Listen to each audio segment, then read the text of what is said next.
রাজা বলল, ইউসুফকে আমার কাছে আনো, ওকে আমার বিশ্বস্ত সহচর নিযুক্ত করব। পরে রাজা তার সাথে আলাপকালে বলল, আজ তুমি আমাদের কাছে মর্যাদাশালী ও বিশ্বাসী হলে।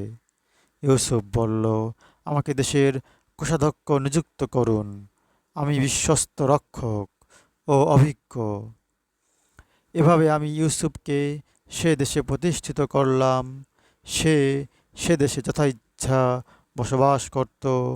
আমি যাকে ইচ্ছা তার প্রতি দয়া করি। আমি শ্রমফল নষ্ট করি না সৎকর্ম পরায়ণদের। সূরা ইউসুফ আয়াত ৫৪, ৫৫ এবং ৫৬।